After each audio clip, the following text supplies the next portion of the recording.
For the thinking person, home of borders, language, culture. And here he is, Michael Savage. Welcome to the Savage Nation Part 2. Now, it would be self-serving for me to talk about the fact that the most unexpected upset in radio history occurred yesterday when it was announced that I won the National Radio Hall of Fame award. I mean, I overcame all the cartels in the business. A business insider sent me an email who was in the Hall of Fame. He's in the management side. He said, it's the most unexpected award ever. No one could believe you would have overcome all the odds. So I wanted to say thank you. Now, I guess I shouldn't talk again about winning the Radio Hall of Fame award, like all the rest of the so-called conservative, fair-minded constitutionalists out there they're so fair and they're so on one team that none of them mentioned it.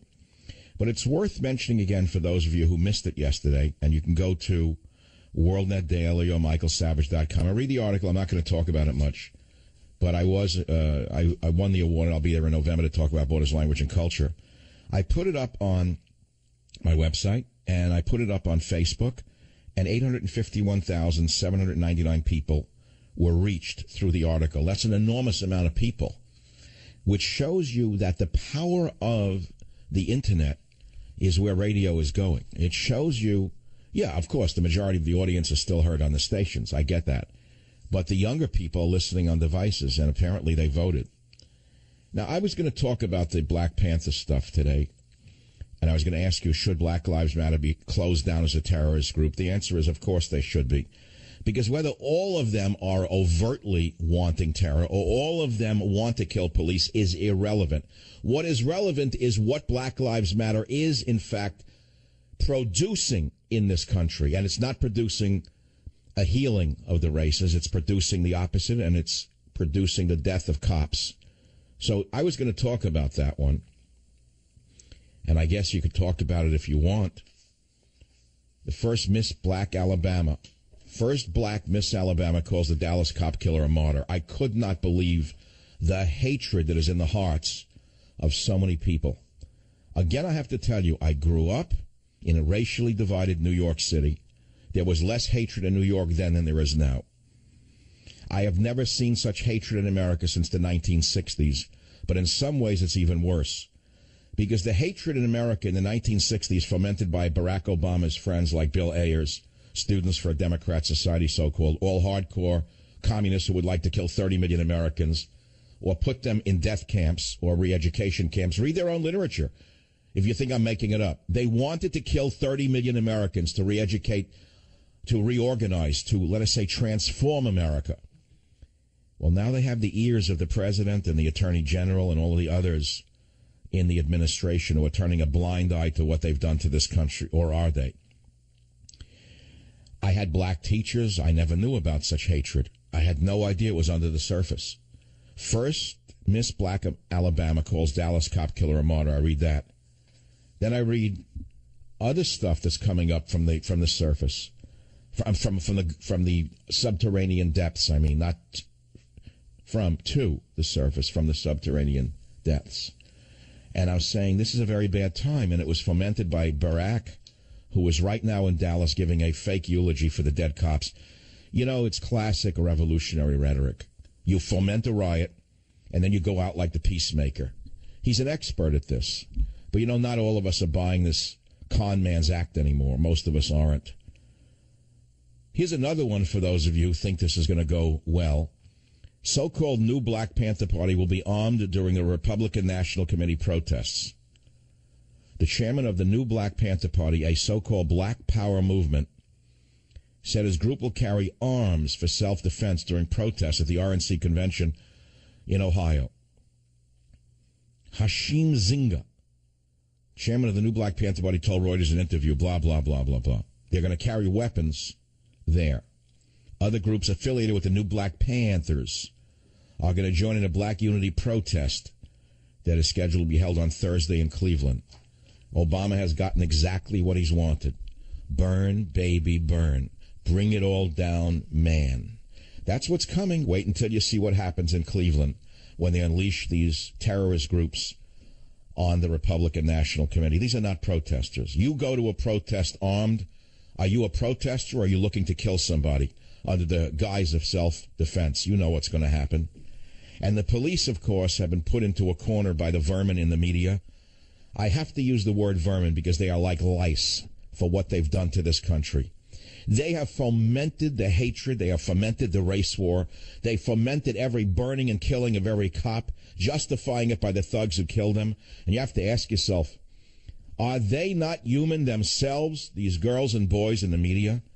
Do they not ride on the streets and recognize that without the police, they'd be pulled out of their car and they would be beaten to death by the mobs, as was done in South Africa? Do I have to remind you what happened in South Africa during the riots when people were killed simply because they were white? Do you remember that? Is that what you want in this country, all of you good liberals who've been brainwashed in America to believe that every black male who was incarcerated is an innocent victim, and every black male who was shot by a cop is an innocent man being hunted by the Ku Klux Klan in blue? Are you people that insane? But having exposed what I really feel inside about these matters, I think I want to talk about sex in nursing homes. I know it's a shift, but because there's an article today in the New York Times, "Too old for sex?" ? Not at this nursing home. And I'm looking at the pictures, and I don't understand this at all. People with walkers making it with each other? People with transfusion trees swinging in the bed? I don't get this. Because of Viagra, this is a sexual revolution in nursing homes now? The Hebrew Home, of course, the Hebrew Home at Riverdale. I knew it would have to be the Hebrew Home at Riverdale. Oversexed people in the Hebrew Home at Riverdale held a senior prom in May. The Bronx Home has stepped up its efforts to help residents find relationships, like starting a dating service called G-Date for Grandparent Date. How do you look at a thing like this? And how do you look at a thing like this? What do you make of it? Hebrew Home at Riverdale. I was there once. I visited someone whose father was there about 30 years ago. It was a nice place. I had no idea that they were doing it like mink. They were running like minks behind the scenes here. I mean, what are you going to say? Don't do it? 85 years old, she said. I enjoyed it and he was a very good lover. I don't even want to read this. But I am reading it because it's a social event going on in the midst of the hatred and the rioting. People are still wanting to have sex at 85. They don't even know what's going on outside the nursing home walls. Well, listen to this. Mrs. Davidson is among older Americans who are having intimate relations well into their 70s and 80s, helped in some cases by Viagra. Okay, I don't know. Is this a good thing at 88 in a nursing home? Audrey Davidson, 85, said the last thing she ever expected was to find the love of her life at a nursing home. She met Leonard Mooch in the elevator. Leonard Mooch in the elevator. All right, look, what could you say but good luck to him? You know, I guess it's a reason to get up and put on makeup. But there's no jokes you could tell. Sex is out of control now, I think. It's become the only reason to live. Maybe that's the analysis I'm trying to get at. If there's no other reason to live, if you have no higher purpose, and you've been raised even at 88 as a pure narcissist in America, I guess the only thing you can look forward to is sex. Wouldn't the Hebrew Home for the Aged have anything to do with religion? Doesn't the word Hebrew have anything to do with it? Wouldn't that be a Jewish orientation, something with the Bible? Yeah, right. That's what they're going there for, the Bible. All right, look, I think I've covered that. I know what you want to cover, which is Black Lives Matter and the race relations in America. I get it. They've never been worse in my whole lifetime. And I have to tell you again and again and again, I only have my own experience in America, going back a couple of decades. I said America was racially separated when I grew up. There's no question about it. But somehow the races got along better. And I will say again, when I was a little kid, teenager, I went up to Harlem. That was a black neighborhood at the time. The Apollo Theater had a rock and roll show in 1955 with Alan Freed, the disc jockey, spinning the records. We were all crazy about rock and roll. Alan Freed was the man. He was to rock and roll what I am to talk radio. And it was all black and white in the auditorium. No one heard it. When the music came on, the kids, black and white together, jumped up screaming and dancing in the aisles. Then when it ended, all the white kids I was with, we all left together high as a kite on the music. No one used drugs. No one was drunk. No one snorted anything. And we walked in the streets of Harlem to the subway to go home. No black gangs attacked us. No white gangs attacked blacks. How is it that the world has degenerated so rapidly after the first so-called black president? The answer is because his blackness has little to do with his politics. His politics are not that of a black man. His politics are that of a radical man. And so radicals do what radicals do, which is divide a nation in order to aggrandize more power. This is the Savage Nation. That's the opening. It's a sort of mixture of things.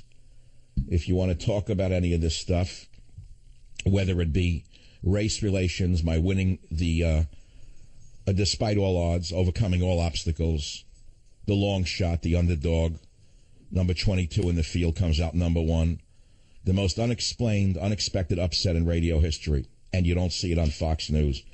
A pimp shows up, a black murderer is put on the Kelly Show, but not the winner of the National Radio Hall of Fame. They don't even say that it happened. What does that tell you? It's because one of theirs was running against me and they thought he was a shoo-in.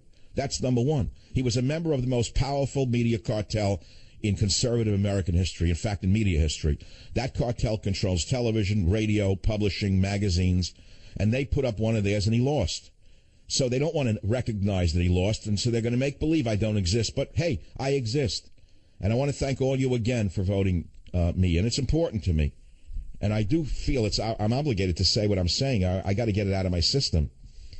A friend of mine wrote this to me. I know I'm going back to college days. He and I become friendly again. We weren't for years because his politics were the opposite of mine. And to boot, he's a lawyer. And to boot, he's a class action lawyer. So I didn't want to talk to him. And he knew how I felt about all those things. But as a person, I like the guy a lot. And he actually loves me. And you know what? We transcend politics because he knew my mother and father. He knew my whole family. So how do you not like someone like that? I love the guy in a way. He's older now. And he wrote this to me. He said, "Hey, Savage, I am absolutely thrilled that you received the Hall of Fame award. You deserve it 1,000%. It is more than amazing you were chosen in the face of all the BS establishment adversity. You are by far the best on talk radio because you are a visionary, as you have been all your adult life. No one can say you did not do it your way. Thank you very much, S. I appreciate that." I'll have more to say about that a little later on, not about my award, but about something about the visionary part of it, going back to when I was an 18-year-old in college. I had no idea that I was different than the other guys. He's been explaining to me. I don't know how to put this without... No one knows it, so I could say it. He's kind of sick right now, and he tells me he only has a short term left on Earth, okay? Now, he doesn't look it, but he tells me that that's what's going on. So we've gotten closer and closer and closer because I'm reaching out. I mean, hey, that's what does it. And he says to me, you don't recognize that when you were 17, 18, when we were in college together, you were different than the rest of us. Yes, you had a ducktail haircut. Yes, you had a leather jacket. Yes, you drove crazy sports cars. Yes, you loved to smoke cigarettes and drive with the top down. Yes, you were wilder than everybody. But underneath it all, we all knew that you were different than us. You were a visionary. I said, well, no one, I didn't know it. How do you walk around? I'm Mr. Visionary? He said, no, you're always far thinking. You wrote essays in college like an essay on Martin Buber's I and Thou that was, you know about that one? In college, they take essays that you submit, and then the kids steal it and pass it around, and they put their name on it. My essay on the analysis of Martin Buber's I and Thou in Queens College was the most copied essay in the history of Queens College. I found it out years later. Everyone used it. They put their own name on it. I don't even remember I and Thou right now. All I remember is that the clock is ticking and I have to take a quick break.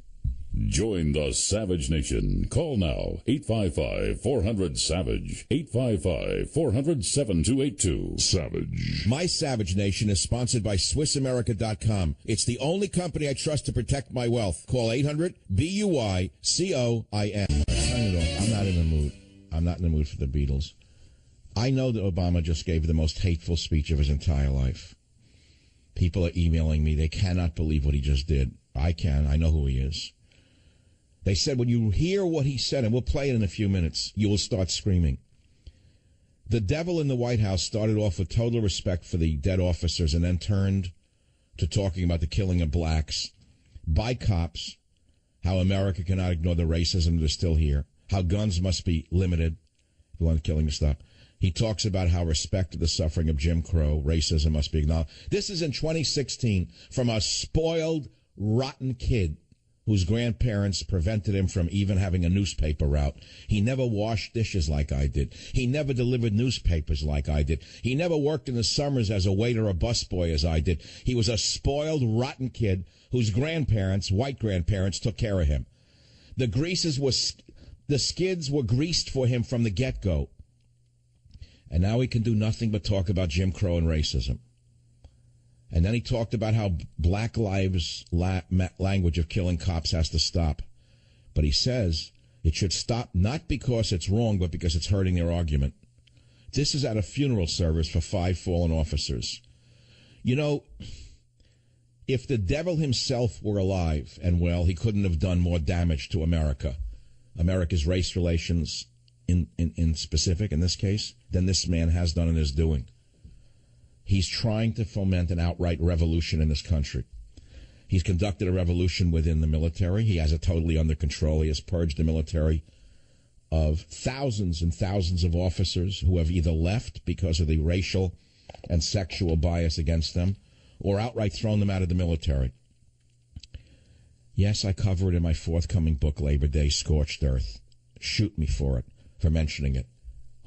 Excuse me, someone else is going to mention my book? Like those who mentioned that I won the Radio Hall of Fame award? You're going to tune in the other shows, the great constitutionalists? All the conservatives who wrap themselves in the flag? They're just like everybody else, greedy, self-aggrandizing phonies through and through. And I'll say it, I'm sick of it. There is no community of conservatives in the media. Make no mistake about it. Everyone's out for themselves. That's what the truth is.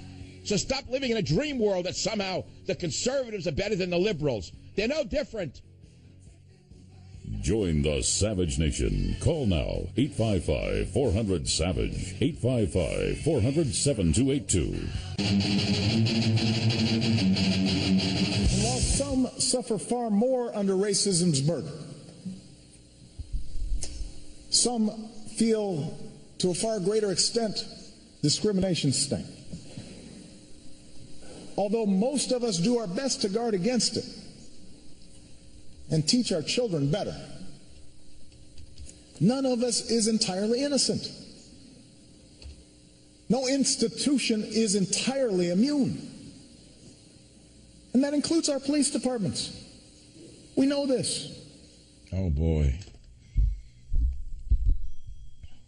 You know, if there were a crime against inciting hatred, if there were a crime about crossing state lines to incite a riot, Obama would be arrested immediately for what he just did in Dallas.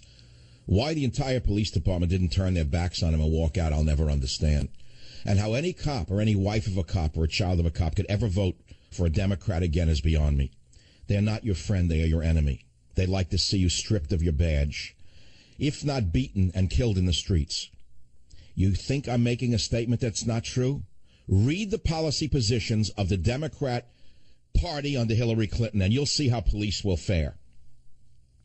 But this is not about who you should vote for. This is about the danger we are in because of this hateful man in the White House and how he must be chastised by myself and everyone in this country until he shuts his stinking mouth.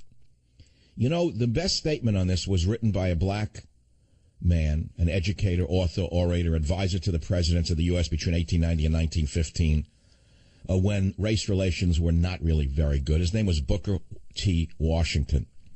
He was the leader in the African-American community at the time, and he's a great man.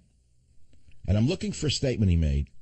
By the way, he was from the last generation of black American leaders actually born into slavery, and he became the leading voice of the former slaves and their descendants. And the blacks at that time were newly oppressed in the South by disenfranchisement and the Jim Crow laws. But the Jim Crow laws are long dead, yet Obama keeps referring to them. Why does Obama keep referring to them? Because if you read Animal Farm, you'll find the answer. Animal Farm was about the socialists who were rising in the 1930s and the games they were playing with the people, the masses of people, to get them to buy into the socialist lie. It was written by George Orwell, one of my favorite college books, Animal Farm. And he presents a farm that's run by a farmer, of course, and then the animals stage a revolution. They take over the farm, and they scream, freedom, freedom, freedom, freedom, freedom. And before you know it, the animals, the pigs, are putting on the clothing of the farmer, and they're marching around and oppressing the other animals, all in the name of advancement. He saw what socialism is. Don't you see what socialism is? It's leading us to the guillotines. Now, I've studied the French Revolution in great detail, and I've spoken about it over the years. Once that blade starts falling, it doesn't stop. It has an unlimited thirst for blood. Those are rich words, but they're mine. Once the blade of revolution starts falling, it is never satisfied. There's no limit to the amount of blood thirst it has. Oh, in the beginning, the revolutionaries all celebrate as they kill the opponents of the revolution. And then when there's no one left for the guillotine to kill in the opposition because they've all been killed, the blades still keep falling. And who do they fall upon? Look at the Cuban Revolution under the communist dictator Fidel Castro. Obama is a good friend to the South.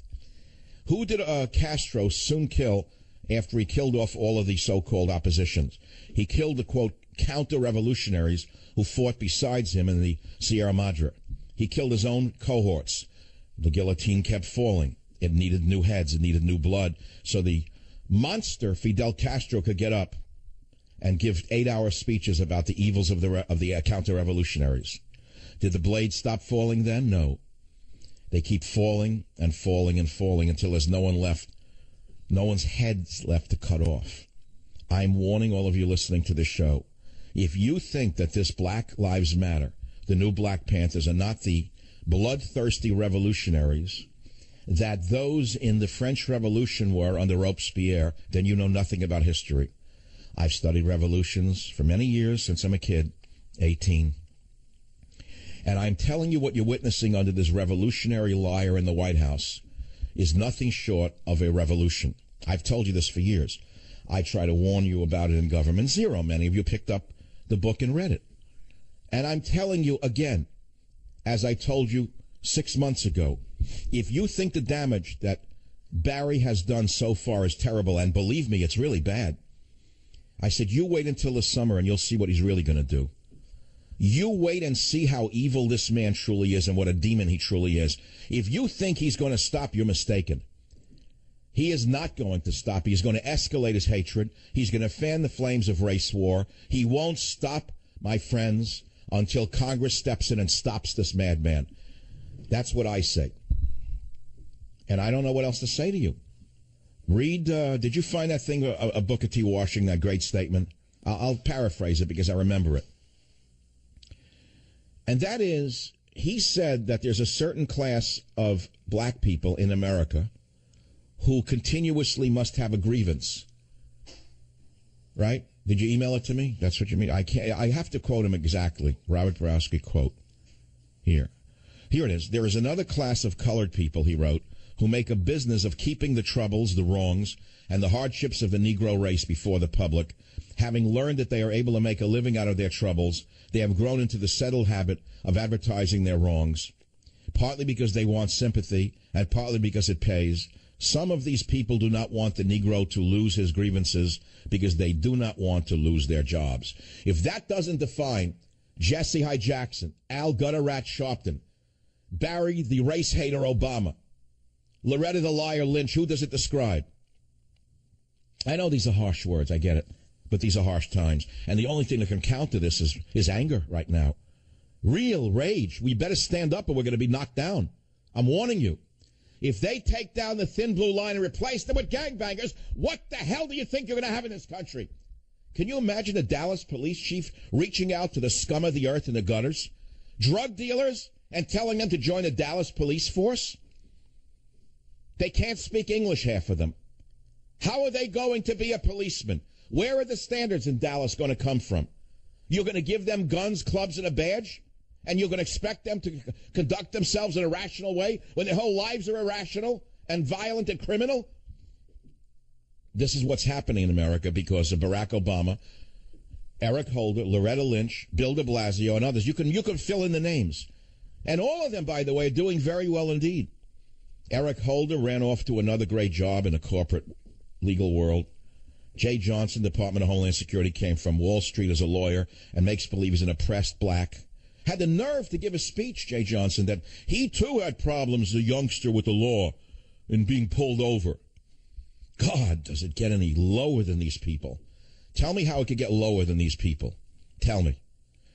You know, on the other side, if the Ku Klux Klan took over this country and elected a president who was as silk smooth as Obama, who every day went out of his way to give a smiling little speech and every day gave a dig into the heart of black people, tell me what this country would be like, because that's what you have. And you have to reverse it to understand what we have. We have a revolution with the equivalent of the Ku Klux Klan running this country on the other side of the aisle, because they are as racist as the Ku Klux Klan. They don't stop with their hatred. They don't let it go.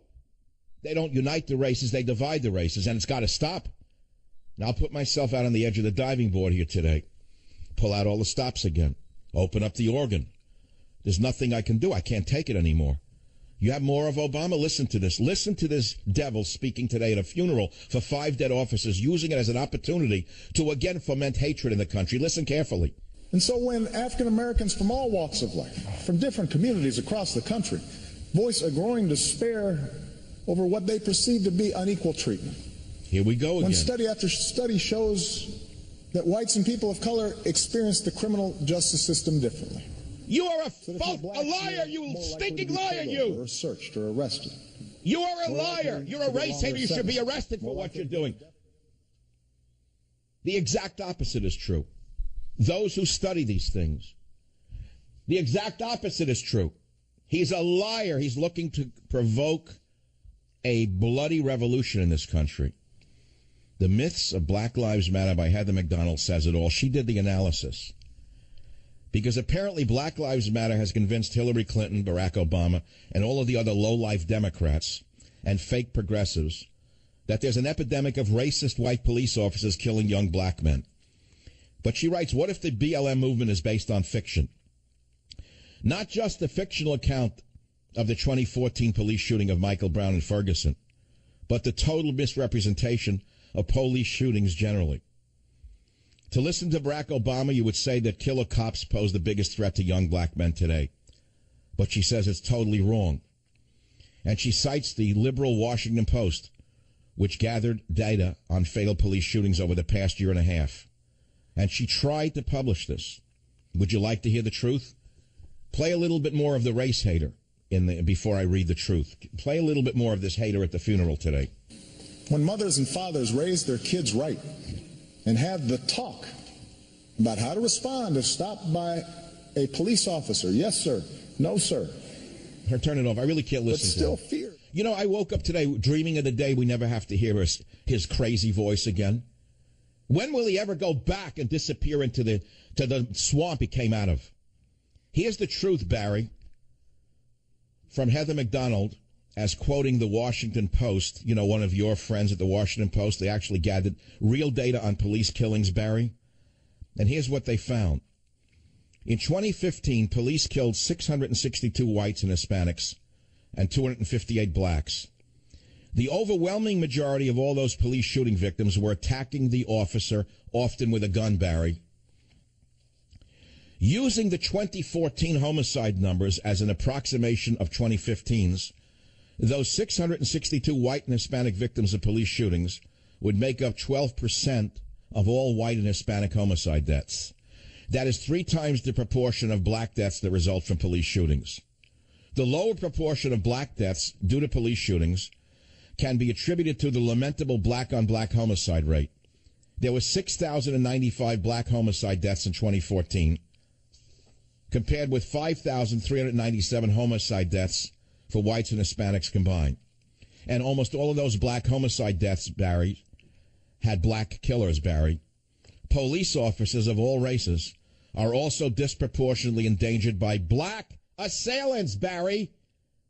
Over the past 10 years, according to FBI data, Barry, 40% of cop killers have been black, Barry.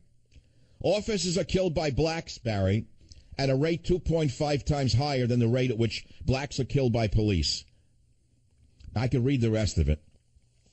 This is trying to show you what a liar the president is, and how he's quoting fake statistics. When even the Washington Post shows the exact opposite of what the shyster in the White House has said. This is getting worse by the day. The corruption of Barack Obama knows no limits. Knows no limits. Now, I'm going to throw out a question now for the audience. Over the last 10 or 15 years, maybe 20 years, there's been a growing black middle class. I would like to know how the black middle class thinks this is good for them in America today. A growing middle class where we have a black president, a black attorney general, black DHS, wherever you turn, the whole government. Then you have a black middle class in the business world. How could they be celebrating these street thugs? How could these street thugs be good for them raising their children in this country? And where are they? Why are they not speaking out about this race hater in the White House? I'll be back to take your calls.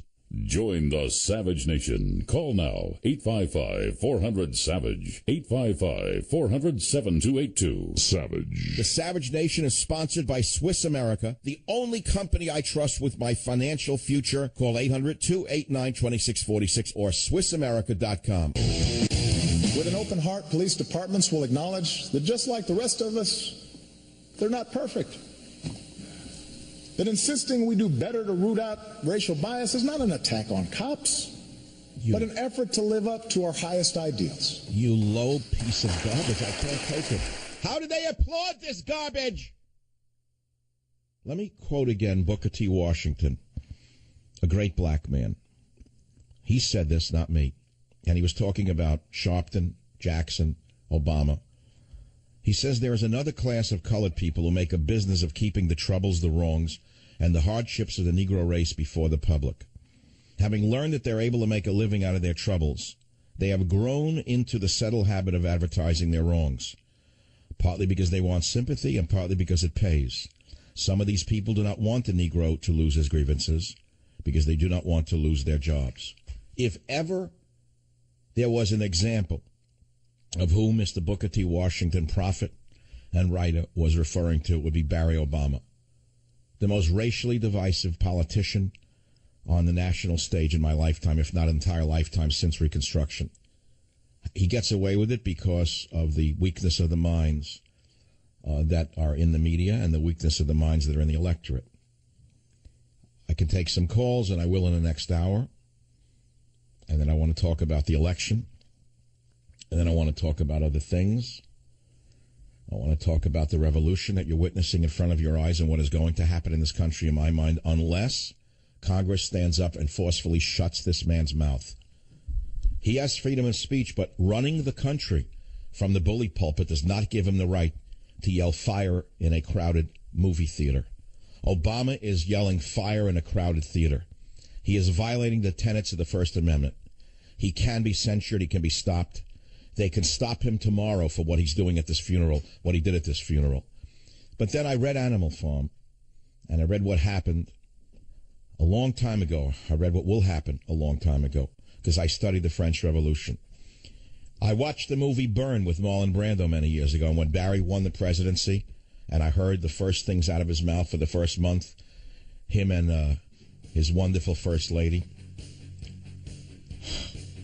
I knew what was coming. And you've seen nothing yet.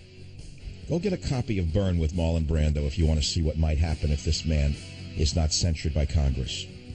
And if you say it can't happen here and I'm an alarmist, I pity you. If you want to just go watch a bunch of goons throwing basketballs, I pity you even more. This is the Savage Nation. I know you're going to be here.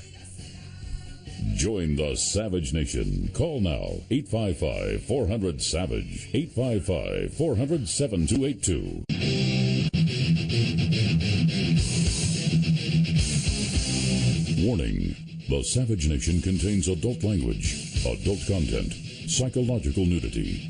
Listener discretion is advised.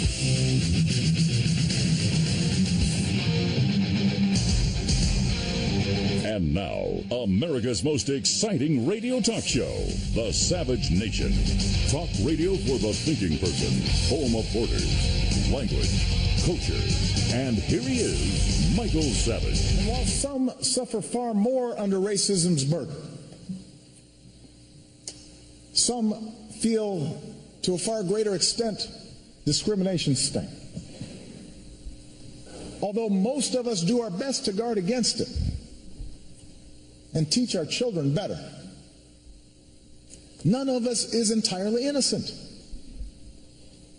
No institution is entirely immune. And that includes our police departments.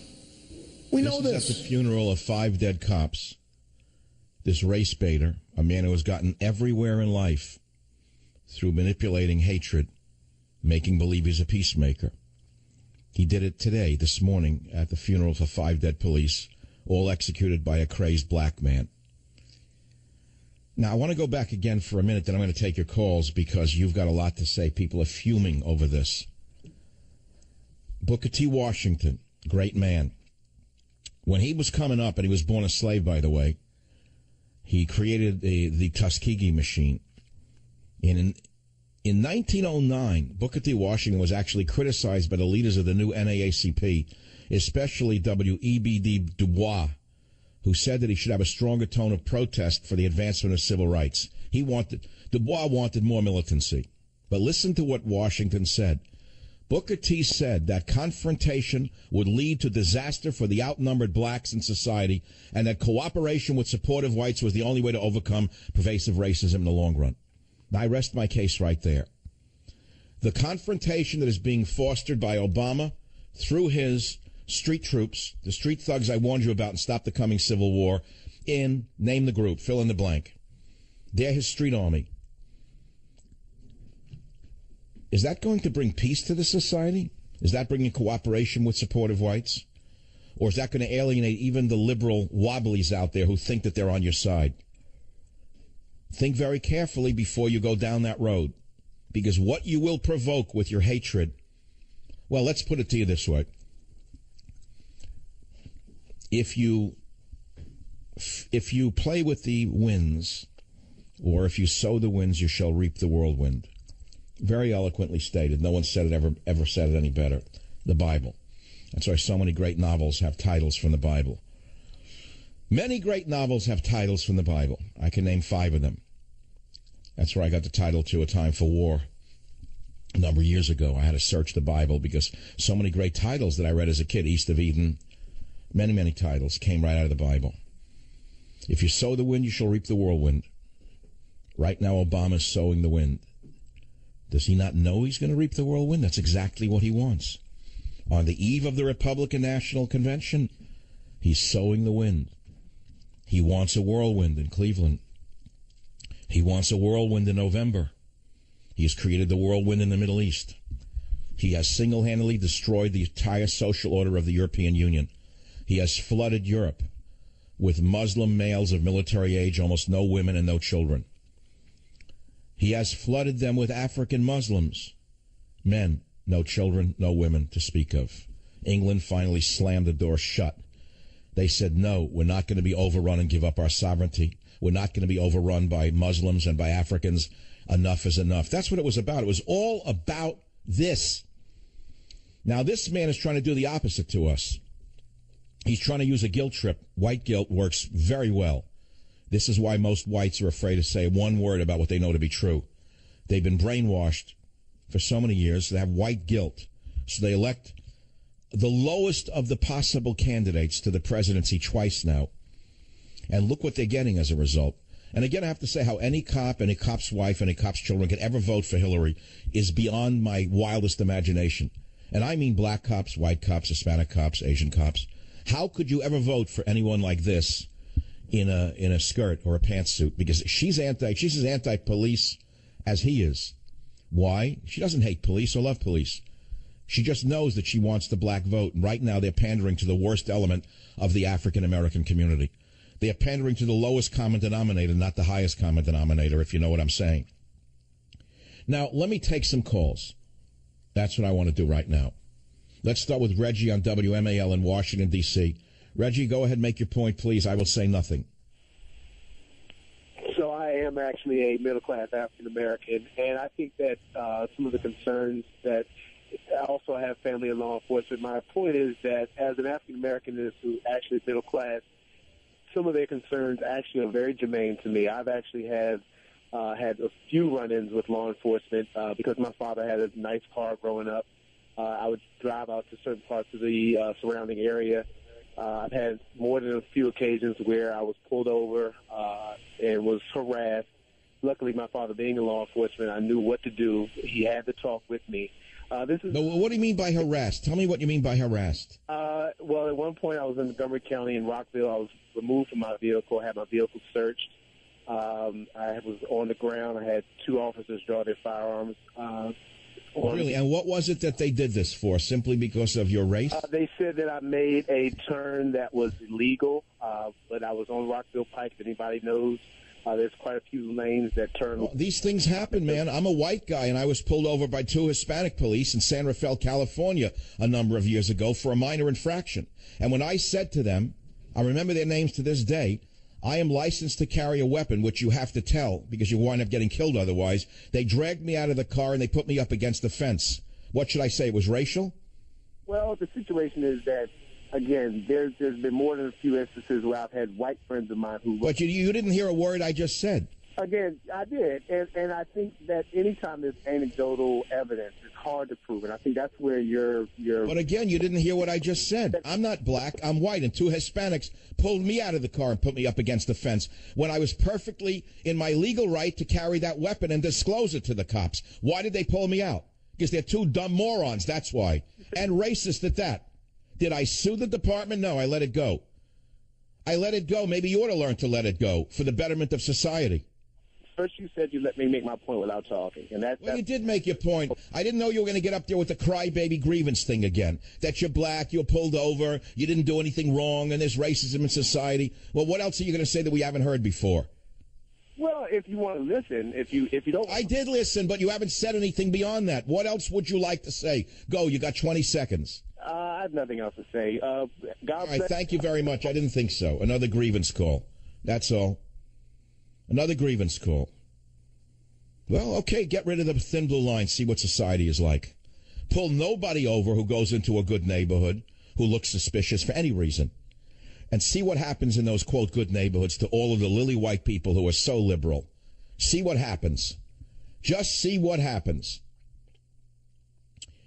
My friends, this is a bad time in America, and it's being made worse, not better, by the president. Do you have another soundbite from the funeral we can play, Robert? Well, let's hear what he said later on during the eulogy at Animal Farm, Dallas. Whether you are black or white or Hispanic or Asian or Native American or of Middle Eastern descent, we have all seen this bigotry in our own lives at some point. Here we go again. Here we go. All right, turn it off. We've heard it. This is at a funeral. This is at a funeral. It's right out of Animal Farm. You have to read Animal Farm to understand what I am saying to you. Animal Farm was written by George Orwell, who had been a socialist in the 30s.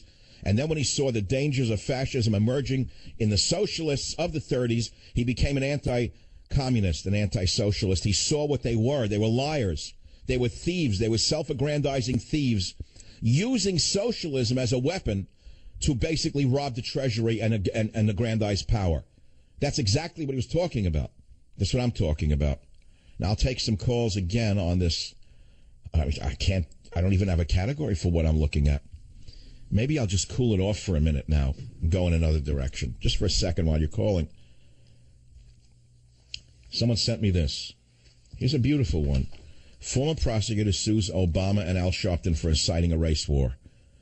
A former federal prosecutor, this is from the Daily Caller, has sued President O, the founders of BLM, Al Sharpton, Nation of Islam leader Louis Farrakhan, and former U.S. Attorney General Eric Holder for inciting a race war that led to the fatal Dallas police shootings.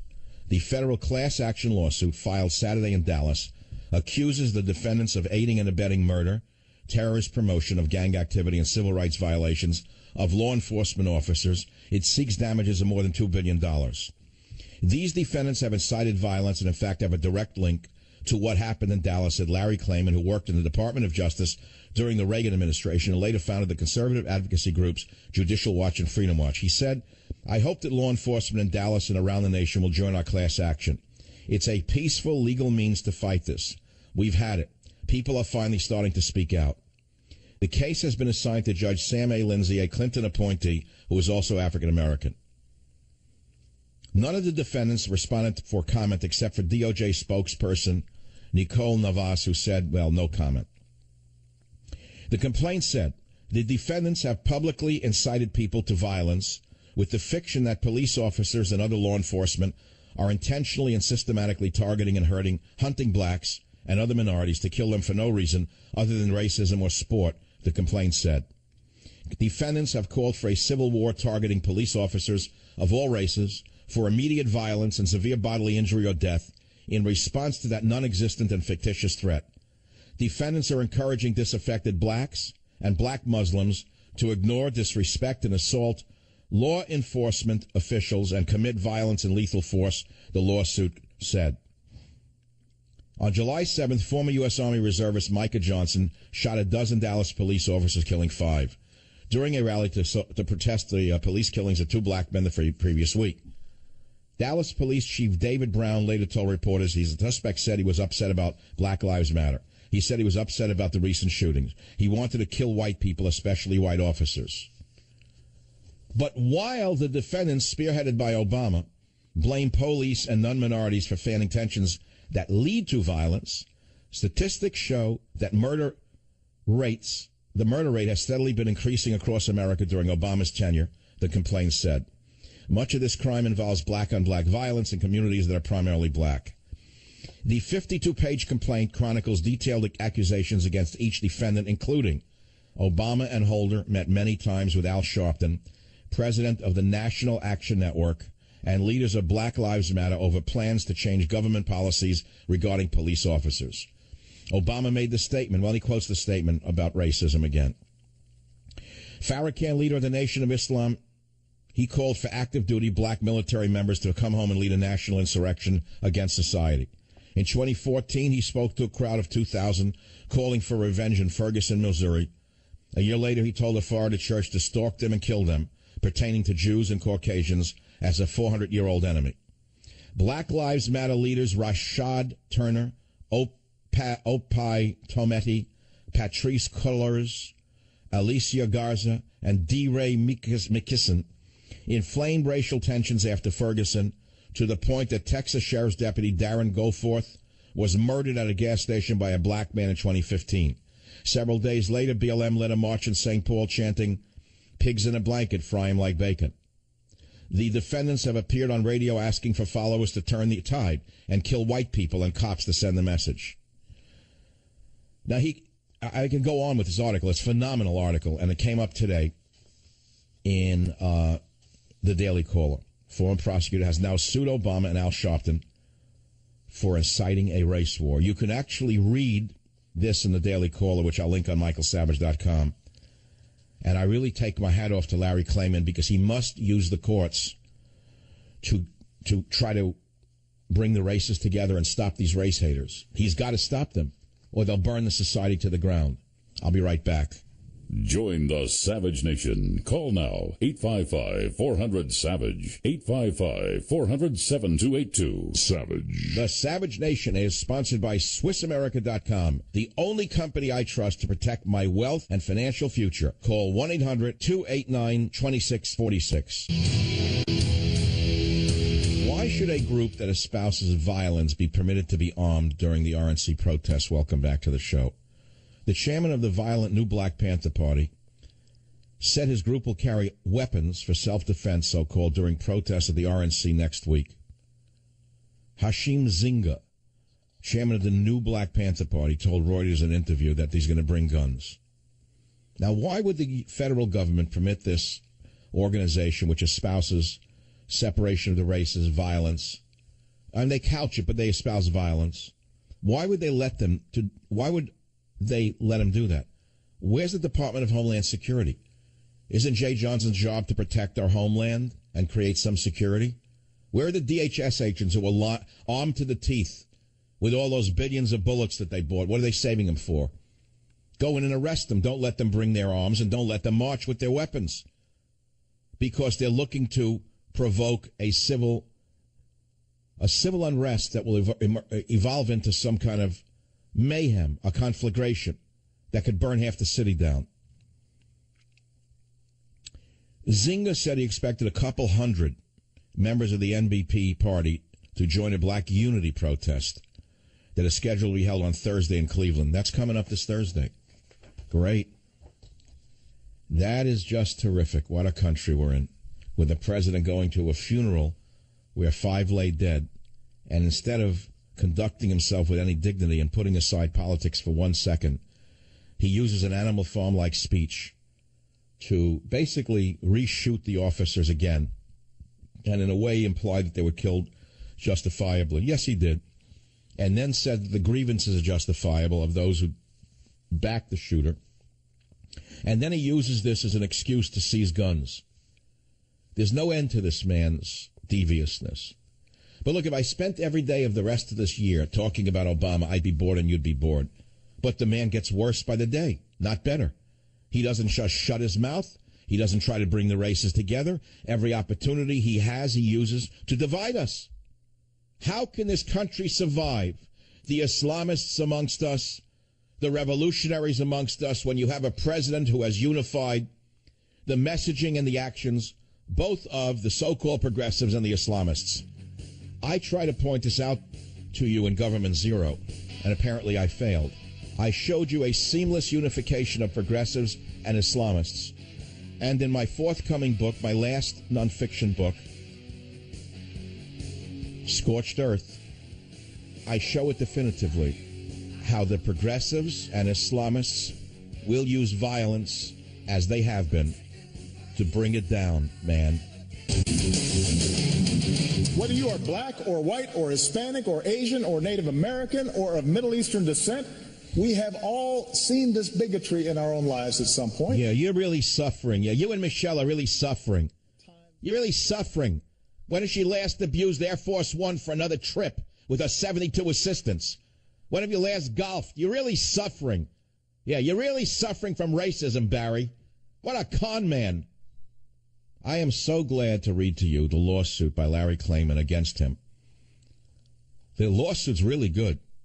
In the United States District Court for the Northern District of Texas, Larry Klayman, a natural person and resident of Florida, on behalf of himself and all U.S. police officers, Jews and Caucasians. Plaintiffs are Barack Hussein Obama, acting as president of the United States, Louis Farrakhan, a natural person and minister leader of the Nation of Islam, and Eric Holder, a natural person and former Attorney General of the U.S., Covington and Burling, LLP, One City Center, 10th Street, Washington, D.C., and Reverend Al Sharpton, a natural person and founder and president of the National Action Network, 106 West 145th Street, Harlem, New York, 10039. And Rashad Turner, a leader of the Black Lives Matter movement, and Opal Tometi, Black Lives Matter Network, and Patrice Cullors, Matter Movement, Black Lives Matter Network, Alicia Garza, BLM, and D. Ray McKesson, a natural person and leader of the Black Lives Matter movement. Now, of course, George Soros will throw millions at this lawsuit. But, you know, a jury just might find that they are inciting violence. It's an interesting lawsuit. I'm going to put it up on my website. And he says, this is a class action complaint for damages and equitable relief arising out of the threats, severe bodily injury and or deaths, future deaths, emotional harm, and imminent fears of death and or serious bodily harm resulting from Black Lives Matter leaders, former Attorney General Eric Holder, President Barack Hussein Obama, Minister Louis Farrakhan, and Reverend Al Sharpton.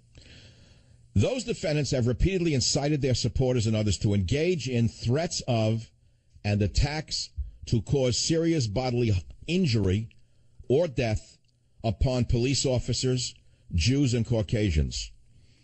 Thus, defendants, each and every one of them jointly and severally, conspiring and are acting in concert, either expressly or otherwise, are inciting and causing serious bodily injury or death to police officers and other law enforcement persons of all races and ethnicities, Jews and Caucasians. This is a civil action. I'm reading it because it's very interesting to read this. And he says, members of this class herein, obstruction of justice to prevent the enforcement of civil rights, Bivens relief, assaulted, and it's amazing. Directing, provoking, and even inciting angry crowds to violence is illegal, as illuminated by the U.S. Supreme Court in Brandenburg versus Ohio, 395 U.S. 444, 1969. Class action status. This class proposed by the plaintiff include all domestic actual and de facto law enforcement officials and persons, police officers, sheriffs and sheriff's deputies, and law enforcement persons of all races and ethnicities, as well as relevant Jews and Caucasians, also threatened and targeted and harmed by the defendant's ignited race war, who reside within the domestic United States. By the way, if you're listening to the show, I'd like every police person and every member of a police family to join this class action lawsuit. Join them, Freedom Watch USA. Join the class. The only thing we're going to do, we're going to have to fight them the way they fight us. The only way they've gotten this far is by using lawyers and courts to basically enslave us with their lies. Tell us that violence is not violence, hatred is not hatred, race division is not race division. And so he names the president, Louis Farrakhan, Barack Obama, Eric Holder, Al Sharpton, Rashad Turner, Opal, and the others who you never heard of. And then he names Wise. Why? This is pretty interesting stuff. Larry Klayman is a Florida citizen who is a Caucasian of Jewish origin. Plaintiff Larry Klayman is a part of law enforcement as a former federal prosecutor of the U.S. Department of Justice, as a former public official, as a candidate for U.S. Senate. It's really good stuff. And we believe in the law. And we believe in the courts. And we want to see how this plays out. And I think that Larry Klayman has every right to sue the president and these others for everything he says herein. Let me just read one more line. But the acts alleged herein, the defendants, each and every one of them, have incited, committed unlawful acts, including violent riots, assaults, and murders of law enforcement, police, and acts of violence, including seriously bodily injury or death, against police officers and other law enforcement persons of all races and ethnicity, Jews and Caucasians. In a classic form of illegal incitement to imminent violence of an angry mob, the defendants, acting in concert, and each of them are inciting the imminent serious bodily injury and killing of police officers and other law enforcement persons of all races and ethnicities, Jews and Caucasians, by convincing their supporters and others that there is a civil war between blacks and law enforcement, thereby calling for immediate violence and severe bodily injury or death in response to that non-existent and fictitious threat. Defendants, listen carefully, and then, Robert, when I finish, play another piece of Mr. Obama's speech at the funeral today.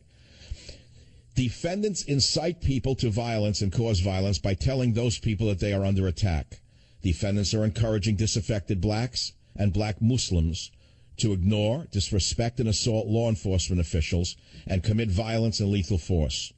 The defendants, acting in concert, and each of them have publicly incited people to violence with the fiction that police officers and other law enforcement, including many black and minority police officers, are intentionally and systematically targeting and hunting blacks and other minorities to kill them for no reason other than racism or sport. You know, I normally don't like lawyers and lawsuits, but when they're well written and true, it's the only weapon that we have. So, I mean, I support him. Now, why don't you listen to what Obama did today at a funeral for dead policemen, using it as a weapon, using race again as a weapon and a wedge, again to divide and conquer and try to seize your guns. Listen again. With an open heart, police departments will acknowledge that just like the rest of us, they're not perfect. You snake, you. That insisting we do better to root out racial bias is not an attack on cops. Okay, stop. I actually can't listen to it. When I hear the snake go into the hissing, his voice actually changes to that of a serpent. Hissing. You can hear him, and he's mocking, by the way. He knows he's getting over on people with that way of his. God, when is he ever going to leave the public stage? Will we be cursed for the rest of our lives to see this creature constantly dividing people? When are we going to have healing in this country? Let's see. When Hillary Clinton becomes president, what a healing we're going to have then. She's got some track record. Yeah. So I got this in the email. What are my choices? The folks speaking out against Trump are helping me make up my mind a little more every day. Is he the perfect candidate whose thoughts mirror mine on all fronts? No. Does he say everything the way I wish he would say it? No. Am I absolutely sure that his motives are absolutely pure? No. Can I point to any other Dem politician that I like better? No. Is there any of the other Rhino politicians I like better? No. Am I going to sit home, refuse to vote, and let Hillary win because he is not perfect? No. Do I like what I have seen for the last 7.5 years with the jerk that sleeps in my White House? No. Do I like the fundamental changes that same jerk has brought about in my America? No. Okay. Your turn to decide what you're going to do in about 4 months. Trump's presidential qualifications. Obama is against Trump. Check. The media are against Trump. Check. The establishment Democrats are against Trump. Check. The establishment Republicans are against Trump. Check. The UN is against Trump, check. The EU is against Trump, check. China is against Trump, check. Mexico is against Trump, check. Soros is against Trump, check. Black Lives Matter is against Trump, check. Move On is against Trump, check. Koch brothers are against Trump, check. Bushes are against Trump, check. Planned Parenthood is against Trump, check. Hillary and Bernie are against Trump, check. Illegal aliens are against Trump, check. Islam is against Trump, check. Kasich is against Trump, check. Hateful, racist, violent liberals are against Trump, check. Now, that being said, it seems to me Trump must be the best qualified candidate we could ever have.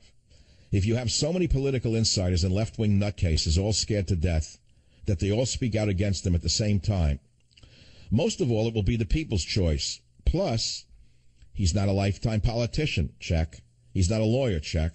He's not doing it for the money, check. He's a natural-born American citizen born in the USA from American parents. Whoopi says she will leave the country, check. Rosie says she will leave the country, check. Sharpton says he will leave the country. Cher says she will leave the country. The Constitution and the Bill of Rights will prevail. The budget will be balanced in 8 years. Americans will have first choice of jobs. You will not be able to marry your pet. You will be able to keep your guns if you qualify. Only living, registered U.S. citizens will be able to vote. You will have to show ID to vote. You can have and keep your own doctor. You can say whatever you want without being called a racist, Islamophobic, xenophobic, etc. Trump will make America great again.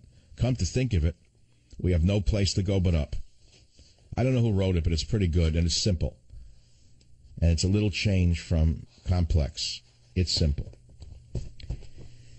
Now you, 855-400-7282 is the phone number. You're listening to Michael Savage. And we've been talking about the revolution going on in the United States of America and the chief revolutionary who is fomenting racial division and racial hatred in this country with the big lie. And as you well know, Goebbels, who was Hitler's minister of propaganda, said, if you repeat a big lie often enough, it becomes the truth. What we have seen with Black Lives Matter is the big lie repeated over and over and over again, because even the liberal analysts who have studied the actual data say it's a big lie. And I read you some of the data on the actual myths that the Black Lives Matter agitators are putting out there. The rates of blacks being killed by cops is much lower than they say. And the fatal police shootings make up a much larger proportion of white and Hispanic homicide deaths than black homicide deaths. According to the Post, that's the Washington Post, the right-wing Washington Post. In 2015, officers killed 662 whites and Hispanics and 258 blacks. The overwhelming majority of all those police shooting victims were attacking the officer, often with a gun. You can read it yourself. And the fact of the matter is, it's all a big lie. It's just a giant propaganda lie fomented by these revolutionaries who would like to take over the government and the media people. Now, I have for you an interesting soundbite. The first black Miss Alabama actually called the Dallas cop killer a martyr. Did you hear this one? You got to play it right now, Robert. No, listen to this. Kaylin Chapman James, who was crowned Miss Alabama, first black Miss Alabama in 1993, the first black woman to hold the title, is sparking outrage after describing the Dallas cop killer as a martyr. Listen to 01. I'm just reaching out to everybody because I'm just leaving church, and I prayed a lot about everything that's happened this week, and I can't stop replaying the image of these men being killed in my mind, and my heart weeps. But I think more than anything, I'm dealing with a bit of guilt because I don't feel sad for the officers that lost their lives, and I know that that's really not my heart. I value human life, and I want to feel sad for them, but I can't help but feeling like the shooter was a martyr. Shooter was a martyr. The panty sniffer who shot the cops in the back after the cops were led into an ambush by the Black Lives Matter thugs, right down a shooting gallery. No investigation by the Department of Justice as to how the Black Lives Matter group led them down that shooting gallery, whether there was a sharing of information of the route upon which they would be leading the mobs and setting up the shooter. How did he know where they would be going? How did he know where to hide to shoot them? And where were the other 3 shooters that we heard about initially? Do you actually believe one man did all of this? That the cops couldn't have turned around and killed him within 30 minutes? Where were the other 3 shooters that disappeared? Am I supposed to buy this one like I bought the fact that the Supreme Court justice died with a pillow over his head from natural causes and there was no autopsy and they dumped his body into an incinerator as quickly as they could, so there was no autopsy permitted when a bum in the street. They find a bum in the streets of San Francisco. They, by law, must perform an autopsy. Where was the outrage and the outcry about that when the Supreme Court Justice Scalia was found dead in a seedy motel on the Mexican border? You talk about, wow, a touch of evil. I suggest another movie tonight set in the border town of Mexico. Great Orson Welles movie, A Touch of Evil. Great movie. No outrage, no investigation, nothing. Just in time for Obama to bring forth his immigration and gun control messages, attempts to seize your guns and flood us with illegals. 4-4. No longer do we have that one lone vote on our side. Died under suspicious circumstances, no outrage, no discussion, no autopsy and no investigation. Hillary Clinton lies about the emails. He's given a pass by the FBI director who has deep ties to a bank that's tied to the Clinton Foundation. No investigation by the media. Again, we're living in a banana republic. Now you understand why I was nominated to the Radio Hall of Fame. You don't have to like my politics to understand why I was nominated by my listeners, do you? You have any idea why? No support from anyone in the media, no support from anyone in the conservative radio cartel, but the listeners themselves were given the opportunity to vote for the number one champion of them on Borders, Language, and Culture, and they chose yours truly, Michael Savage. I'll be right back. Join the Savage Nation. Call now, 855-400-SAVAGE, 855-400-7282. Savage. Hey, our Savage Nation is sponsored by SwissAmerica.com. The only company I trust for wealth insurance, gold and silver. Call 800-BUICOIN. We have only a few minutes left. 1 minute. New York City, WABC, where I want to thank my listeners for making the show the number one day-part radio show on that station. Genevieve, line 1. Thanks for calling. What's your point? Hi, Dr. Savage. Thank you.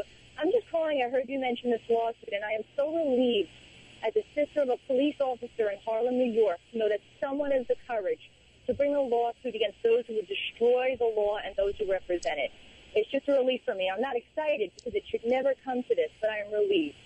And I hear you. That's right. It's a terribly sad day that we have to sue the president, Al Sharpton, Black Lives Matter, and all of the others for inciting violence against police. But it's only in the courts that we're going to stop them, if anywhere else.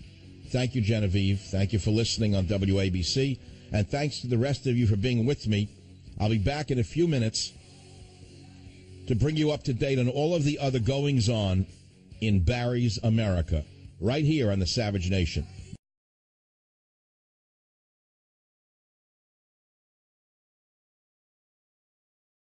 Goodbye.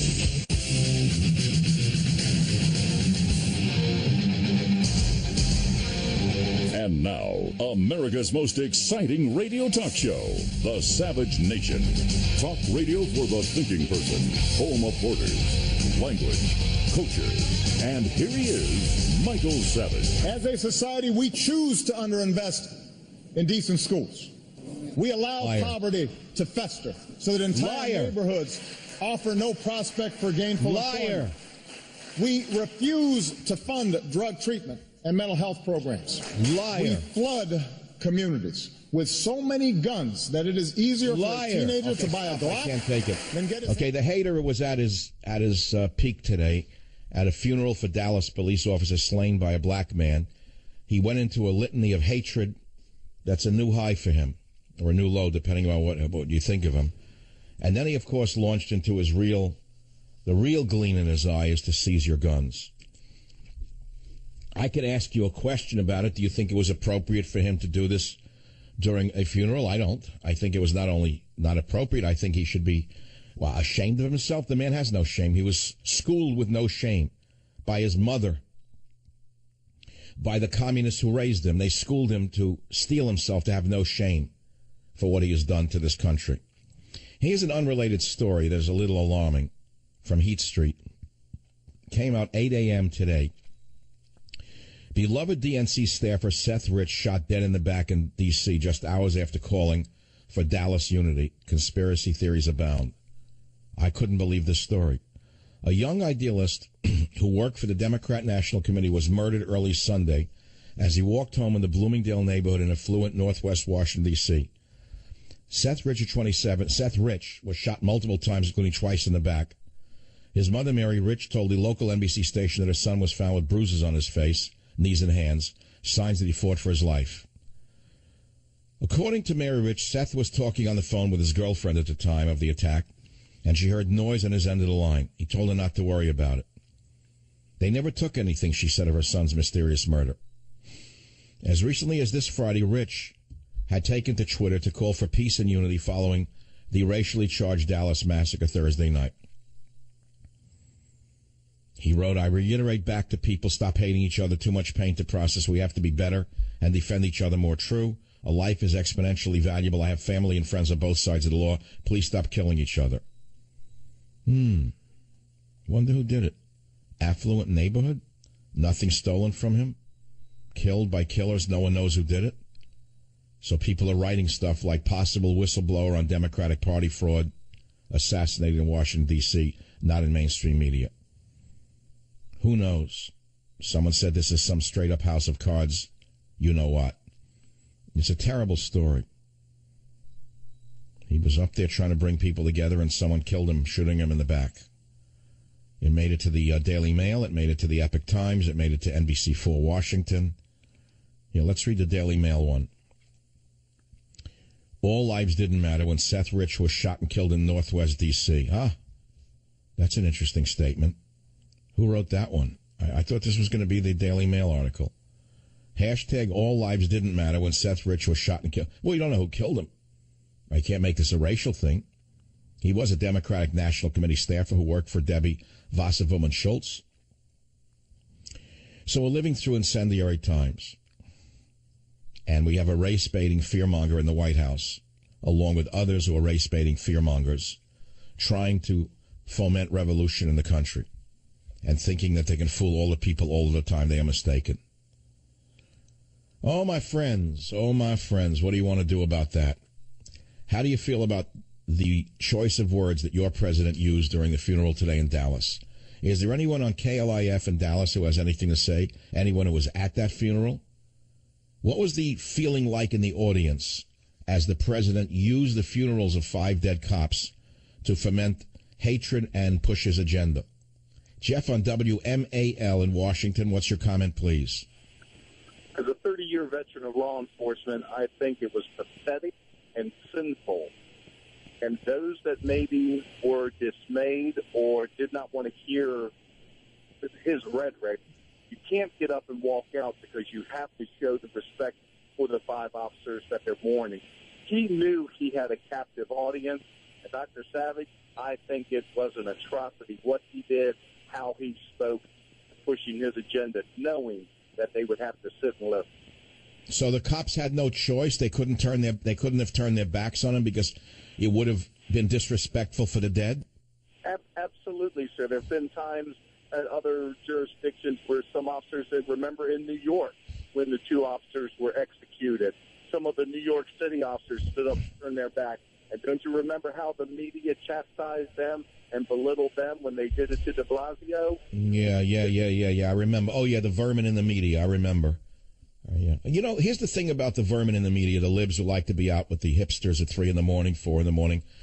The next time they're about to be mugged, raped, or killed, and they have about 13 seconds to dial a number on their on their phones, here's their choice. Would they dial 911 for someone in blue, or would they call the ACLU? Absolutely, they're going to dial 911. And you know what? Even though there are times those officers want to say, I'm not going to respond, I never worked with one that didn't stop, hesitate, and run towards the problem. Well, maybe they ought to stop, hesitate, and not run towards the problem anymore.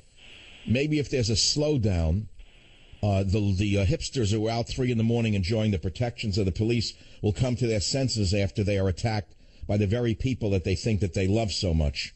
I understand what you're saying, sir, but that's not why we signed up and joined the job. I understand, but you don't have to give your life for your job. No one's asking you to sacrifice your life in a twisted society. I mean, it's one thing to be a peace officer. It's another thing to commit suicide. But at the same time, sir, you don't want anyone else to get hurt and possibly lose their life. And that's the hard part about that job. You always want to help people. I want to know how a cop can jump in a thing like this when the minute he does, you got vermin lawyers like this William Burris here in San Francisco, Oakland, who the minute the police in San Francisco or Oakland do their job, this profiteering piece of garbage jumps in and sues the police departments and has made tens of millions of dollars off this. And the same exists in every city in this country. You've got a professional class of rats and pirates who attack police departments no matter what they do.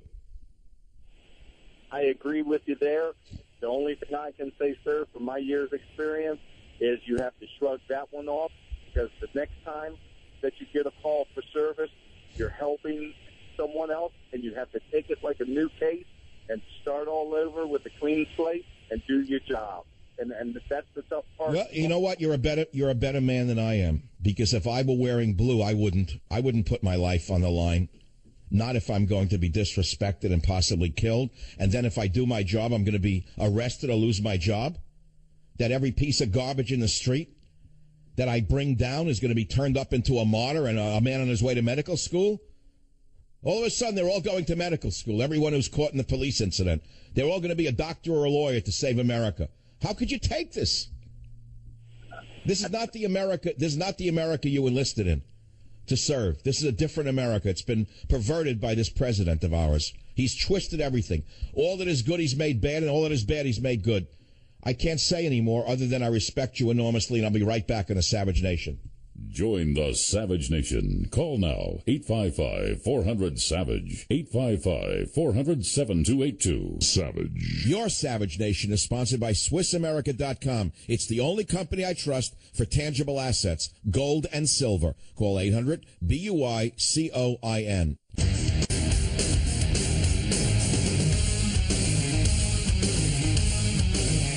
Well, there's other news out there. Jeb Bush attacked Trump and basically blamed everyone for losing other than his own weakness.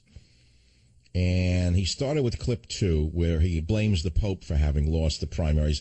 Let's listen to Mr. Bush in clip 2. The Pope intervening in American politics? I mean, talking about basically open borders at a time when the whole Trump phenomena was to build a wall and make Mexico pay for it. He literally goes to the border for a massive mass, and he had every right to preach the gospel there, but I don't think he should be intervening. I don't know if he understood that he was intervening in our political affairs.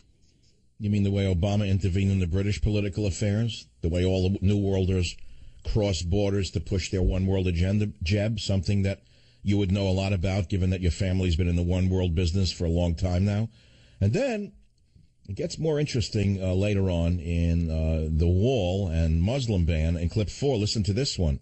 Trump, to his credit, was very smart at exploiting these kind of opportunities. He's a master at understanding how the media works, more than anybody I've ever seen in politics. And kudos for him for kind of creating the environment and then manipulating the environment to his effect. The tragedy of this, though, is that there isn't going to be a wall built, and Mexico's not going to pay for it. And there's not going to be a ban on Muslims. None of that is, this is all like a alternative universe that he created. How does he know there's not going to be a wall? How does he know Muslims are not going to be banned? How? Does he know something we don't know? Now, again, I have to say that I was told yesterday that Donald Trump will be on the show on Thursday. I have not been able to confirm that today. I think that's the opening day of the convention, Thursday. Maybe they've changed it. Who knows? I'll still vote for him. The only reason I might not is if he picks Newt Gingrich, and even then I'll probably vote for him. Newt Gingrich is like skin cancer to me. I despise the man. I think he's the biggest opportunist in the history of the Republican Party. It'd be a disaster for Donald Trump to pick an opportunist like Newt. Secondly, Newt's old news. We don't want old news. We don't want a career politician. We want somebody new. Look, Trump represents something new. Speaking of VPs, let's talk about it for a minute. He represents new, not establishment politics, right? Check that. Isn't that why you went crazy for him during the primaries? He needs to pick somebody that we haven't seen on the political stage, not an old hack, self-aggrandizing guy like Newt. And the general would be a great pick. Great. General Flynn would be fabulous. Fabulous. The best possible choice would be General Flynn. Another choice would be a female war veteran, but apparently she dropped out. She was terrific. She dropped out soon after being mentioned. I don't know what that's about. Maybe she didn't want the job. Anybody but a career politician. What if he picked Ted Cruz as VP? What would happen then? You know what's ironic here? What really worries me? Again, I'm going to vote for him. I'm giving it, put me through the litmus test, the loyalty oath. All of you cyber warriors. Do you know who is now running Donald Trump's campaign? Ted Cruz's former campaign manager. Did you know that? Did you know that the people who got him where he is are gone? Lewandowski out.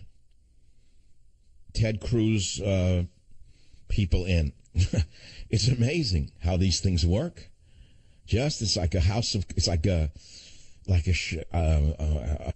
but I'll vote for him because the opposition is just I don't want a third term of Barack Obama in a skirt. And everything Obama cannot complete, she will complete. We'll be serfs in our own country, social and psychic serfs in this nation if she should win. We can't let that happen. And if you would ask me, but no one's asked me, but if you ask me who's going to win, unless there's something very unexpected that happens or that they can flood illegals into the voting booths, and I hope that they don't get away with that. I hope that many of us become watchmen, voter watchmen, and we report irregularities of people being bussed in to vote numerous times, or like in Florida, the people from Florida and New York who vote in both Florida and New York, as they're well known to do. You see, the commies will do things like that. Or the illegal aliens are bussed from poll to poll without ID. Without that, I think that Trump wins by a large margin. I don't know about a landslide right now, but I think by a margin sufficient to win with a nice solid victory. I'm not going to say landslide anymore because her machine is too powerful.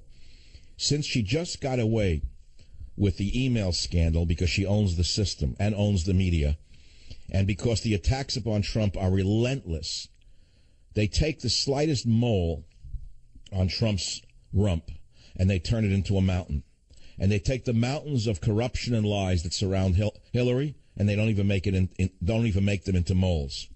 You talk about making a mountain out of a molehill and a mole out of a mole out of a mountain. It's unbelievable to me. If he sneezes, they hear racism in it. If she commits perjury, they don't even hear it. So he's got the media against him, but hey, he's got the people on his side. Most of the people in America who work and pay taxes will vote for Trump. They're afraid of her, rightly so. They are afraid of Obama and more racial division, rightly so. They're afraid of the corruption, rightly so. They're afraid of the crime, rightly so. They're afraid of stuffing and the Clinton Foundation money. They're afraid of foreign influence of our elections, rightly so. And so I know many Democrats hate her. I've heard it from them. They can't believe that she's their only choice. They're sick.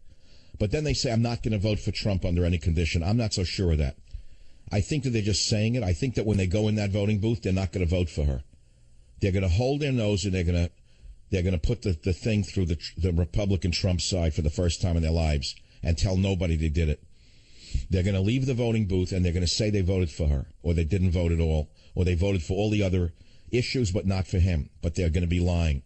Because I think after seeing the riots that Obama and the Democrats are fomenting before the Republican National Convention, and after seeing the charade of a multi-tier justice system in this country, as evidenced by Hillary getting away with what she got away with last week, and with not even being sworn in by the FBI director, no records, no transcripts, it's like a banana republic.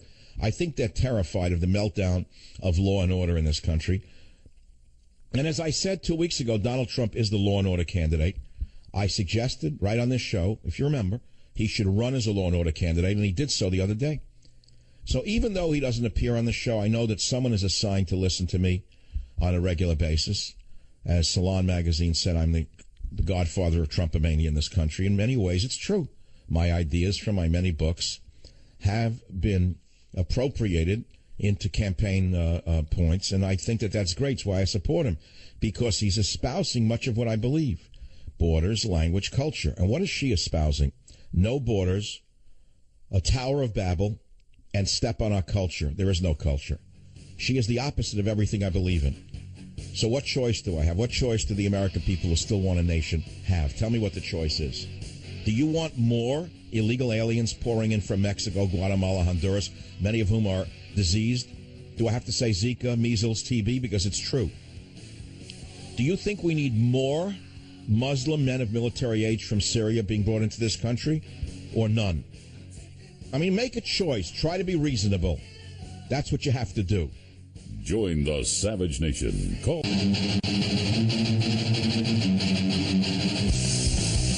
extra here all about it. NASA is spending $73,000 on unconscious bias training. You know about diversity training, don't you? This is the most disgusting thing that's ever been foisted on the American people. I had to go through it 20 years ago at a local radio station. It was the most disgusting, racist group of people I've ever seen in my life, lecturing everybody in the radio station about diversity and how wonderful diversity is. Now, it's bad enough that they do it in the media. And now take a look at the result of all of that, who's running the media and who speaks in them. Take a look at it. It's really worked out real well on the universities, hasn't it? Well, now listen to this, how perverse this has become. They've now penetrated NASA, and they're going to brainwash astronauts on racism and race. The National Aeronautics and Space Administration is spending at least $73,000 to teach astronauts about diversity, their unconscious biases, and how to use their privilege. So they're taking the cream of the crop, the best of the best, the toughest and brightest, the most self-constrained and self-controlled amongst us, and they're bringing in low-life vermin to teach them about diversity.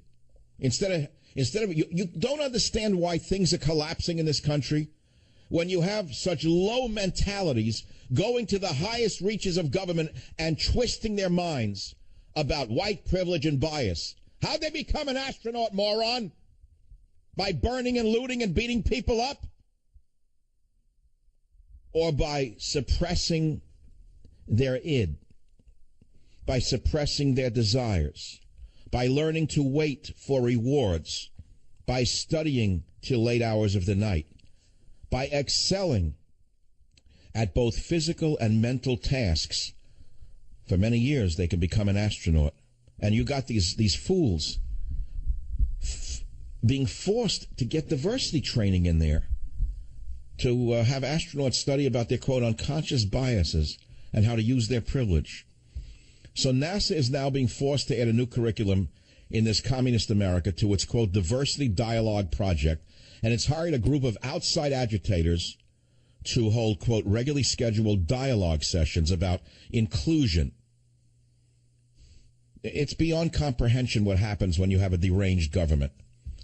The Ivy Planning Group, a training firm of racists, in my opinion, received $73,000 to deliver 4 sessions lasting 4 hours each, wasting their time at the Goddard Space Flight Center in Maryland and the Wallops Flight Facility in Virginia. Do you realize what time they wasted with our best and brightest? Letting them listen to this gibberish, this racist gibberish. The curriculum seeks to develop a deeper understanding of diversity issues among center employees. The training will emphasize enhancing personal growth and effectiveness through the processes of listening, introspection, finding meaning, and building acceptance for differing perspectives. The goal of the Diversity Dialogue Project is to, quote, create change at Goddard through individual participants' shift in thinking, attitudes, and behavior to promote greater respect and inclusion in the workplace. Now, I'm all for inclusion if the included are of excellent background. Oh, I'm all for inclusion. If they're as good as everyone else or better, hey, go for it. I've said this many times. I'm a graduate of the University of California at Berkeley, which became almost all Chinese because they study harder. They work harder. They put aside their ids because it was drilled into them by their mothers, the tiger mothers, to succeed or die, fall by the wayside. They were not out gangbanging the Chinese. They were out studying. And so they were so good at the SATs and at getting A's that based strictly on grades and SATs, more Chinese were admitted than any other. So then the race police came along. You know, the race police who believe in diversity? You know them, don't you? And the race police said, sorry, too many Chinese are winning. So let's change the rules again. So they capped the number of Chinese that could enter the University of California at Berkeley. I'm not making any of this up.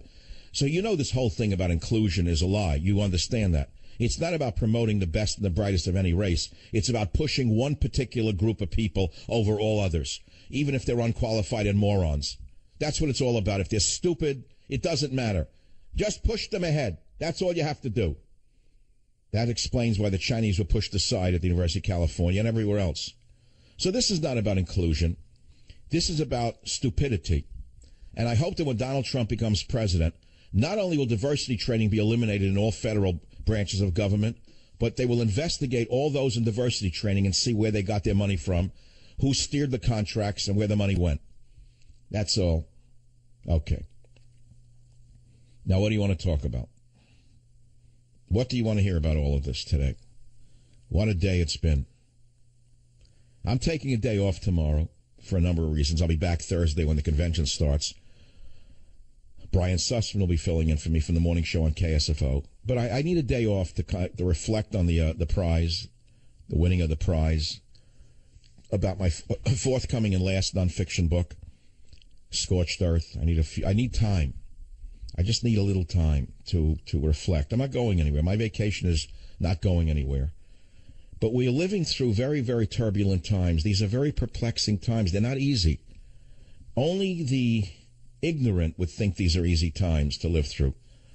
You look around the white suburbs, you don't know what world they live in. Walk around like bland, nothing. They don't know what's going on.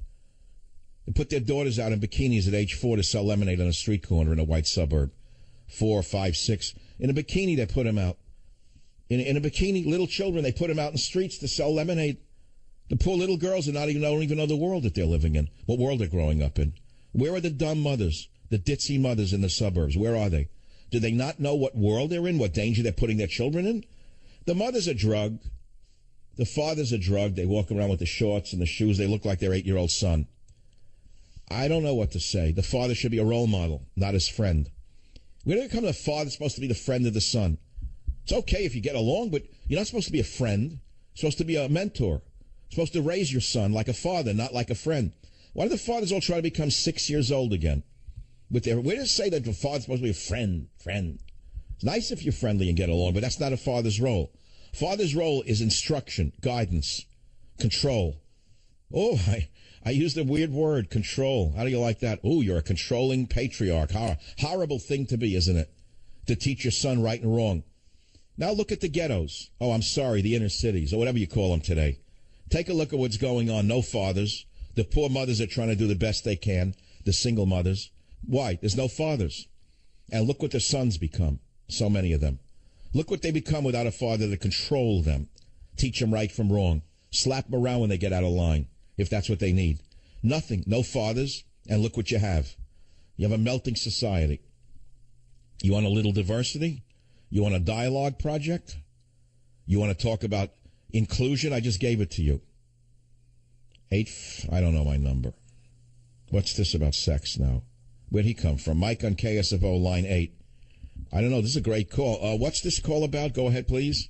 So you were talking earlier about this old people having sex in their home, in the rest homes, and I was wondering why. And I was thinking, I'm like 76 years old, and when I stopped, when I no longer had the urge, like with the aid of those drugs and so forth, I've had the most peaceful time in my life because it's just kind of a natural event, not to force things, And why do I hear bells in the background? Are you riding a sleigh or something with horses? Running a pencil around a piece of glass, anyway. I thought you were on a sled with bells. I thought it was like Dr. Zhivago. I didn't know where you were calling from. I didn't know that. So you're saying that when your sex drive diminishes, it's a time of peace in your life? Yeah. it's a time to knock it off. Why use all those drugs and lying? Well, I happen to have something to say about that as usual. I'm a talk show host, so I'm very opinionated on every issue in the world. A lot of older men are taking not only Viagra, but they're taking low doses of testosterone. Long after their libido has left them alone, they're inciting their libido to rise again, so to speak. I don't know why they're doing that. The reason that nature has the testosterone levels of males drop off as they get older is for a specific reason. And frankly, when you start charging your body again with testosterone, external doses of testosterone, you're actually increasing your risk of cancer. Do you know that? Yeah, I would agree wholeheartedly. That's what I was thinking. And I think in other words, as we get older, our immune system starts to become sleepier, to put it in common parlance. And the cancer cells become a little more active as we get older. And so the last thing you want to do is upset that very delicate balance that nature has created for older people. And the worst thing you could possibly do is start throwing drugs into your system that affect the hormonal equilibrium of the body, in my opinion. In that sense, I'm very naturopathic. Well, I'd agree with that for sure. So you don't believe that there should be an encouragement of sex in old age homes? No, not at all. Well, they claim that they're finding love for the first time in the elevators. I don't know how that works. What's wrong with older people having sex if they want to do it? That's what I'm asking you. If they want to do it, it's fine. If they're forced through the social pressures or just the brainwashing that goes on for you got to have a woman or you got to have a man, I think it's wrong, man. Well, what do you do? Usually the dreams take care of it once every 2 or 3 months. The dreams, you mean like when you were like when you were a young boy? Yeah, right. You get the dream, and that's actually the best sex I've ever had. Woke up. What are you talking about? Are you referring to a nocturnal emission? Yes, right. Oh, so you still do have that? Oh yeah, I've got every once in a while, but it's not forced. Like 2 months will go by, and then I'll have an exotic dream or erotic dream, I should say, and I'm fine. Yeah, as long as they are not neurotic dreams, I guess you're okay. Well, who knows? I have neurotic dreams. If I eat too much at night, I have not erotic, but neurotic dreams. People chasing me, horrible things happening. So, we got to be very careful with all of these things. Mike, are you still married? No, my wife died about 20 years ago. And you never had sex after that? Yeah, for a couple of times, during that period of transition, I guess. And then I just found out there was just too much power plays with when you put sex in the mix. Oh, the drama, the manipulation. Yeah. All the and it wasn't worth the small payoff, the petite mort. Not at all. I had the love of my life, so So you were still in love with your wife. That's the issue. and I'm saying, so nobody could ever replace her in your heart, which is a beautiful thing. But it wasn't so much just that you don't want sex. I think you're still in love with your deceased wife, don't you think? Right. Well, I guess so. I'll always be in love with my wife. It's a beautiful story. this is like a love story, what I'm hearing on the show today. I never expected this. It's certainly a nice change from the hatred that's coming out of the president and all the president's men. Mike, since you're a lovely guy, I'm going to send you a copy of Teddy and Me. It's a book that you will probably enjoy, and I'm sure will not lead to any erotic dreams, because it's about a 10-pound poodle.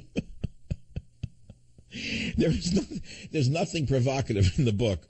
It's all meant for having nice dreams.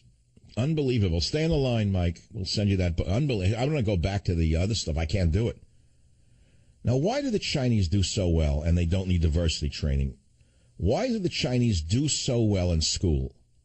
Why? I know why. You have to study why.